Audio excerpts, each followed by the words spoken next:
নেত্রকোনার দুর্গাপুর উপজেলা পরিষদ নির্বাচনের ভোট গ্রহণ কার্যক্রমের শেষ প্রস্তুতি চলছে। মঙ্গলবার দুপুর থেকে কেন্দ্রে কেন্দ্রে পাঠানো হয়েছে ভোটের সরঞ্জাম।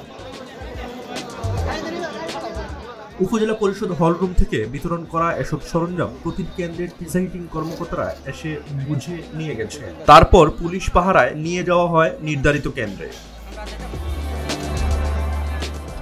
দুর্গাপুর উপজেলা পরিষদ নির্বাচনে চেয়ারম্যান পদে 7 জন, ভাইস চেয়ারম্যান পদে 3 জন ও মহিলা ভাইস চেয়ারম্যান পদে 3 জন প্রার্থী প্রতিদ্বন্দ্বিতা করছেন।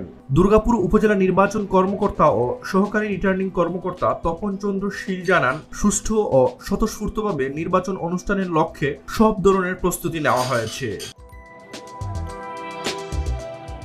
নির্বাচনের সার্বিক নিরাপত্তায় র্যাব, পুলিশ, নির্বাহী ম্যাজিস্ট্রেট সহ পর্যাপ্ত পরিমাণ আইন শৃঙ্খলা বাহিনীর সদস্যরা দায়িত্ব পালন করবেন। আগামীকাল বুধবার 8 মে সকাল 8টায় শুরু হবে ভোট গ্রহণ, চলবে বিকেল 4টা পর্যন্ত। এ উপজেলার ভোটাররা ভোট দেবেন ব্যালট পেপারে।